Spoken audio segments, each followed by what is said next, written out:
जय हिंद दोस्तों, आप सभी का स्वागत है हमारे YouTube channel credible classes online tech पर। और मैं शिखर सेठ स्वागत करता हूं आपका रेलवे एनटीपीसी के जीएस प्रैक्टिस सेट के पहले भाग में। यहाँ पर हम लोग रेलवे एनटीपीसी जो कि 2025 के जनवरी फरवरी में एक्सपेक्टेड है इसके पेपर हो जाएंगे, उसका जीएस सेक्शन हम लोग करने के लिए यहाँ पर उपस्थित हुए हैं। प्रैक्टिस सेट कराया जाएगा, लगातार इस चैनल पर प्रैक्टिस सेट आते रहेंगे। मैथ्स और रीजनिंग के भी वीडियो इस चैनल पर है, आप लोग प्लेलिस्ट में जाकर देख सकते हो, नहीं तो इसी वीडियो के डिस्क्रिप्शन में लिंक दिया हुआ है, उसको भी आप समझ सकते हो। बेसिक मैथ से लेकर एडवांस मैथ उसमें सिखाया जा रहा है और उसकी प्रैक्टिस सेट भी कराया जा रहा है। चलिए फिलहाल चलते हैं इस एनटीपीसी के जीएस प्रैक्टिस सेट के पहले भाग में।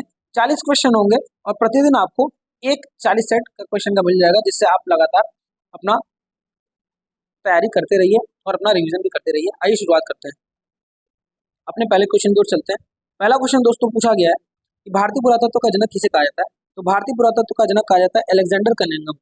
दरअसल 1861 में 1861 में इनको भारतीय यानी कि इंडियन ये जो आर्कियोलॉजिकल सर्वे ऑफ इंडिया है, जिसको हम लोग एएसआई भी बोलते हैं, आप लोगों ने हाल ही में सुना होगा कि एएसआई की टीम ही जा जाकर हर जगह पर जांच कर रही थी। चाहे काशी विश्वनाथ जी का जो मंदिर हो, वहां पर भी एएसआई की टीम गई थी कि वहां पर जो जिसको मस्जिद कहा जाता है उसमें कौन कौन से साक्ष्य हैं। तो यही जो टीम होती है इसी को पता करती है। हिंदी में इसको बोलते हैं भारतीय पुरातात्विक विभाग, है ना, आर्कियोलॉजिकल सर्वे ऑफ इंडिया। तो अलेक्जेंडर कनिंघम भारतीय पुरातत्व के जनक थे। 1861 में इनको जनरल बनाया गया। अगला क्वेश्चन बहुत इंपॉर्टेंट है, सिंधु सभ्यता की उत्तरी सीमा कहाँ पर स्थित है। तो देखो बच्चा, सिंधु सभ्यता की 4 सीमाएं हैं। सबसे ऊपर जो है वो मांडा, जो कि जम्मू कश्मीर में पड़ती है। फिर उसके बाद इसका जो पश्चिमी इलाका है वो पाकिस्तान के पास जो बलूचिस्तान वाला इलाका है वहां पर पड़ता है। इसका जो दक्षिण भाग है वो दक्षिण भाग पड़ता है हमारा महाराष्ट्र दैमाबाद में, और इसका जो पूर्वी भाग है वो पड़ता है उत्तर प्रदेश के आलमगीरपुर में। तो कुछ त्रिभुजाकार जैसी आकृति, बर्फी जैसी आकृति जो होती है वो बनाते हैं। तो प्रश्न ये भी आता है कभी कभी कि सिंधु सभ्यता की जो सीमा है वो उसकी आकृति कैसी है। तो याद रखेंगे त्रिभुजाकार है। और अगर बात की जाए कि इसकी उत्तरी सीमा, तो याद रखेंगे मांडा, जम्मू कश्मीर। अगले क्वेश्चन की ओर चलते हैं। तो बोल रहा है कि अगला क्वेश्चन है, निम्नलिखित में से कौन मोहनजोदड़ो की सबसे बड़ी इमारत है। तो माना जाता है ये कि विशाल स्नानागार जो है वो मोहनजोदड़ो की सबसे बड़ी इमारत है। अगले क्वेश्चन की ओर चलेंगे। हड़प्पा के काल में तांबे का रथ किस स्थान से प्राप्त हुआ है। तो दैमाबाद जो इलाका है महाराष्ट्र वाला दक्षिणी इलाका सबसे, वहां से तांबे के रथ प्राप्त हुए। अगले क्वेश्चन की ओर, आर्य शब्द का शाब्दिक अर्थ क्या होता है। तो आर्य शब्द का जो शाब्दिक अर्थ होता है वो श्रेष्ठ या कुलीन होता है। अगले क्वेश्चन की ओर चलेंगे। वैदिक गणित का महत्वपूर्ण अंग क्या है। तो शुल्ब सूत्र जो है वो वैदिक गणित का महत्वपूर्ण अंग माना जाता है। भारतीय संगीत का आदि ग्रंथ किसे कहा जाता है। तो स से संगीत और स से सामवेद, इसको आप ऐसे रिलेट कर लोगे कि भारतीय संगीत का आदि ग्रंथ सामवेद को माना जाता है। अगला क्वेश्चन, ऋग्वेद के किस मंडल में शूद्र शब्द का पहली बार उल्लेख हुआ है। तो 10वें मंडल में। आप सबको पता होना चाहिए कुछ ऐसे मंडल हैं, जैसे 1 से 10 तक मंडल में लिखे गए हैं, इसमें पहला और 10वां मंडल सबसे बाद में जोड़ा गया है। ये भी हम लोग को याद रखेंगे। 10वें मंडल में ही शूद्र शब्द का पहली बार प्रयोग किया गया।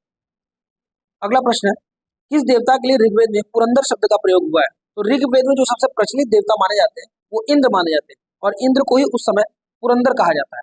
ठीक है, आप लोगों ने रसखान जी का सवैया पढ़ा होगा, मानस हो तो वही रसखानी, तो ऐसे करके उसमें भी पुरंदर शब्द का उल्लेख हुआ है। और कहा जाता है कि ऋग्वेद में लगभग 250 ऐसे श्लोक हैं जो केवल अकेले पुरंदर अर्थात इंद्र के लिए लिखे गए हैं। यानी सबसे प्रासंगिक कोई देवता अगर है हमारे ऋग्वेद में तो वो इंद्र है। आइए आगे बढ़ते। चरक संहिता नामक पुस्तक किस विषय से संबंधित है। तो यह चिकित्सा से संबंधित है। चरक को बहुत बड़ा वैज्ञानिक माना जाता था चिकित्सा शास्त्र में, तो ये चिकित्सा से संबंधित है। अगला क्वेश्चन, रेगुलेटिंग एक्ट कब पारित हुआ। तो बच्चा, रेगुलेटिंग एक्ट पारित हुआ 1773 में। पॉलिटी वाले सेक्शन में इसके बारे में ज्यादा विस्तृत रूप से हम लोग बात करेंगे। फिलहाल जल्दी जल्दी आगे बढ़ते हैं अगले क्वेश्चन की। अगला क्वेश्चन है, मुसलमान के लिए अतिरिक्त निर्वाचन मंडल प्रारंभ में किसके द्वारा लाया गया। तो मुसलमानों के लिए अतिरिक्त निर्वाचन मंडल उस समय लाया गया था मार्लिमेंटो सुधार 1909 के द्वारा। याद रखेंगे इसको हम लोग। तो सबको पता है कि जो मार्ले था वो भारत का सचिव था, भारत सचिव था, और जो मिंटो था वो भारत का उस समय वायसराय था। तो इन दोनों ने मिलकर एक नियम लाया था कि मुसलमानों को हम क्या देंगे, आरक्षण देंगे। कहाँ पर, निर्वाचक मंडल में चुनाव लड़ने। तो ये सबसे पहले लाया गया था मार्लिमेंटो सुधार 1909 के द्वारा। अगले क्वेश्चन की ओर चलेंगे। वह कौन सा अधिनियम था जिसने भारत में सत्ता ब्रिटिश ईस्ट इंडिया कंपनी से ब्रिटिश क्राउन को सौंप दी, यानी कि महारानी के पास शासन चला गया। तो वो था भारत सरकार अधिनियम 1858।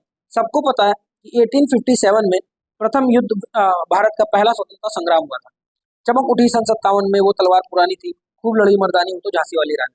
तो 1857 में भीषण नरसंहार के बाद और इतना जन आक्रोश के बाद वहां की रानी ने यह फैसला लिया कि अब यहाँ की जो सत्ता होगी वो किसी कंपनी के पास नहीं, अभी तो ब्रिटिश क्राउन के तहत होगी। आगे बढ़ते, अगला क्वेश्चन है, भारतीयों को वर्ष 1947 में सार्वभौम सत्ता सौंपने की योजना निम्न में से किस नाम से जानी गई? यानी अंग्रेजों ने जब हम लोग को 1947 में आजाद किया तो कहा गया, उन्होंने एक प्लान बनाया। किस प्लान के तहत? तो माउंटबेटन उस समय का यहाँ का वायसराय बनाया गया था। माउंटबेटन को ही जिम्मेदारी मिली थी कि आप भारत और पाकिस्तान को बंटवारा कर कर आइए, तो माउंटबेटन प्लान उसको कहा जाता है। आइए आगे बढ़ते हैं, अगले क्वेश्चन की ओर चलते हैं।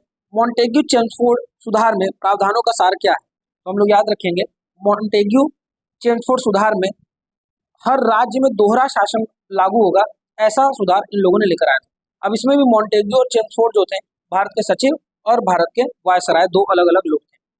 अगला क्वेश्चन, अब इसमें ये दोनों क्वेश्चन आपस में एक दूसरे से मिलता जुलता है, तो ध्यान रखेंगे। पहला ध्यान क्या रखना हम लोग को? ध्यान ये रखना बच्चा, निम्न में से किन अधिनियम में केंद्र में द्वैध शासन लाया? तो बच्चा केंद्र में राज्य वाला अभी हम लोग ऊपर पढ़े मॉन्टेग्यू चेम्सफोर्ड, जो कि कब आ गया था? प्रांतों में जो आ गया था वो आ गया था 1919 में ही। 1919 में क्या था? मॉन्टेग्यू और चेम्सफोर्ड सुधार हुआ था, याद रखेंगे इसको। 1909 में क्या हुआ था? इसके पहले हम लोग ऊपर पढ़े, देखिए इसके पहले 1909 में हम लोग पढ़े यहाँ पर कि मुसलमानों के लिए अतिरिक्त निर्वाचन मंडल। फिर 1919 हम लोग ध्यान देंगे, 1919 में क्या हुआ था? तो 1919 में मॉन्टेग्यू और चेम्सफोर्ड सुधार हुआ था। और फिर 1935 में ध्यान रखेंगे केंद्र में द्वैध शासन आया। तो द्वैध शासन दो पूछता है, एक प्रांत में पूछता है और एक केंद्र में पूछता है। प्रांत मतलब राज्य होता है, तो राज्यों में 1919 में और प्रांत में केंद्र में, माफ कीजिएगा, केंद्र में 1935 में। तो याद रखेंगे भारत शासन अधिनियम 1935। अगला क्वेश्चन, संविधान सभा के गठन की मांग 1895 में सर्वप्रथम किसने की? तो बाल गंगाधर तिलक ने। अगले प्रश्न की ओर बढ़ेंगे, भारत की संविधान सभा किसके अनुसार गठित की गई है? तो कैबिनेट मिशन करके एक योजना आई थी, जिसके तहत भारत की संविधान सभा को गठन किया गया। अगले क्वेश्चन की ओर चलते हैं, कैबिनेट मिशन योजना के अनुसार संविधान सभा में कुल कितने सदस्य होंगे? तो 389 सदस्य को मंजूरी दी गई थी। ऐसा माना जाता है कि 10 लाख लोगों पर एक सीट उस समय आवंटित की गई थी। तो भारत की टोटल जनसंख्या के अनुसार 389 सीट यहाँ पर आए। अगला क्वेश्चन देखें, अगला क्वेश्चन है, संविधान सभा की स्थापना कब हुई? तो संविधान सभा की स्थापना पहले ही बैठक के साथ हो गई थी, 9 दिसंबर, माफ कीजिएगा, 9 दिसंबर 1946 जब पहली बार मीटिंग होती है। तो ये दूसरा ऑप्शन है, 9 दिसंबर 1946 को संविधान सभा की पहली बैठक हुई थी और उसी समय इसकी स्थापना हो गई थी। ध्यान क्या रखेंगे? ध्यान ये रखेंगे कि 9 दिसंबर 1946 को पहला अस्थायी अध्यक्ष बनाया गया था डॉक्टर सच्चिदानंद सिन्हा को। डॉक्टर सच्चिदानंद सिन्हा अस्थायी अध्यक्ष, लेकिन पहले स्थायी अध्यक्ष बने थे डॉक्टर राजेंद्र प्रसाद, जो आगे चलकर हमारे देश के राष्ट्रपति भी बनते हैं। माफ कीजिएगा, आगे बढ़ते हैं। अगला क्वेश्चन है, निम्नलिखित में कौन सर्वाधिक ऊर्जा प्रदान करता है? तो इन चारों में से कार्बोहाइड्रेट हमें सर्वाधिक ऊर्जा प्रदान करता है। देखिए पॉलिटी हो गया 10 क्वेश्चन, 10 क्वेश्चन हिस्ट्री हो गया। अब थोड़े से साइंस, जनरल साइंस की ओर चलेंगे। प्रोटीन बनाने के लिए कितने अमीनो अम्ल की आवश्यकता होती है? तो 20 अमीनो अम्ल की आवश्यकता होती है प्रोटीन को बनाने के लिए। सबसे अधिक प्रोटीन इन चार में से किस में पाई जाती है? तो सोयाबीन में सबसे अधिक प्रोटीन पाई जाती है। अगला क्वेश्चन, विटामिन सी का रासायनिक नाम क्या है? तो विटामिन सी का रासायनिक नाम एस्कोर्बिक अम्ल है, एस्कोर्बिक अम्ल, याद रखेंगे। अगला क्वेश्चन, दांतों में क्या प्राप्त होता है? तो हमको दांतों में हम लोग की कैल्शियम। आइए अगले प्रश्न की ओर चलते हैं। अगला प्रश्न है, निम्न में से कौन आयोडीन का सर्वोत्तम स्रोत है? तो यहाँ पर शैवाल, सेम, मूली और गेहूं में शैवाल जो है आयोडीन का सर्वोत्तम स्रोत माना जाता है। अगला क्वेश्चन, पालक के पत्तों में किसकी मात्रा अधिक होती है? तो पालक के पत्तों में आयरन, है ना, लौह तत्व की मात्रा सबसे अधिक होती है। एनीमिया किस विटामिन की कमी से होता है? तो B12 की कमी से, याद रखेंगे। अगला क्वेश्चन, केंद्रीय खाद्य प्रौद्योगिकी अनुसंधान संस्थान कहाँ पाया जाता है? तो ये मैसूर में पाया जाता है, याद रखेंगे। कहाँ पर? मैसूर में पाया जाता है।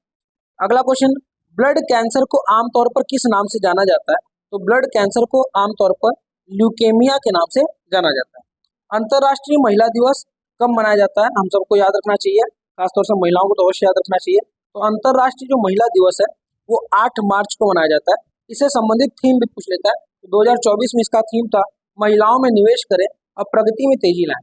याद रखेंगे, 2024 का जो इसका थीम था वो था, महिलाओं में निवेश करें और प्रगति में तेजी लाएं। 8 मार्च को इसका दिवस मनाया जाता है। चलिए आगे बढ़ते हैं, अगले क्वेश्चन की ओर चलते हैं।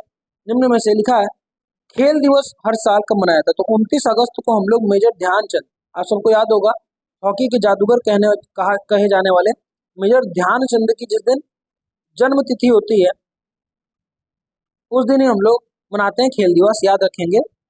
तो इनको हॉकी का जादूगर भी कहा जाता था। शाहनामा का लेखक कौन है? शाहनामा के जो लेखक है वो फिरदौसी हैं, यानी फिरदौस भी उनको कहा जाता है, फिरदौसी भी उनका नाम है। अगला प्रश्न है, राजतरंगिणी नामक पुस्तक से भारत के किस राज्य का इतिहास ज्ञात होता है? तो बेटा, राजतरंगिणी नामक पुस्तक से भारत के जम्मू कश्मीर का इतिहास ज्ञात होता है और इसके रचनाकार है कल्हड़, याद रखेंगे। राजतरंगिणी के जो रचनाकार है उनका नाम है कल्हड़, ड़ है ये। आगे बढ़ेंगे, ट्राई का पूर्ण रूप क्या है? आप सबको पता होगा कि जो टेलीकॉम कंपनियां होती हैं जिससे जो टीआरपी इत्यादि मिलती हैं, तो वो इसी संस्था के द्वारा उसको प्रदान किया जाता है। रेटिंग्स, कौन सा शो नंबर 1 पे चल रहा है, किस शो का क्या अथॉरिटी है, वो सब। तो ट्राई का पूर्ण रूप क्या है बच्चा? तो ट्राई का पूर्ण रूप है telecom regulatory authority of India, telecom regulatory authority of India.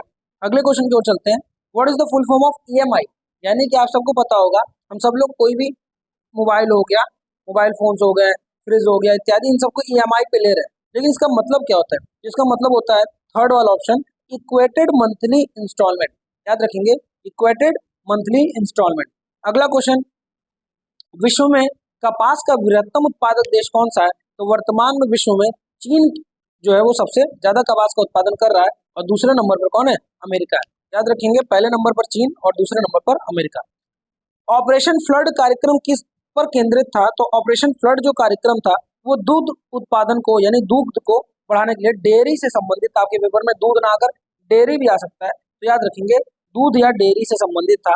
Bharat में इसके जनक का नाम वर्गीज कुरियन है। आप सब लोग अमूल दूध पीते होंगे या फिर अमूल दूध का पैकेट आपने देखा होगा, तो वर्गीज कुरियन वो व्यक्ति हैं, वर्गीज कुरियन, जिनकी वजह से अमूल का इतना बड़ा प्लांट लग पाया, उन्हीं की वो कंपनी है, उन्होंने उसको उत्पादन किया।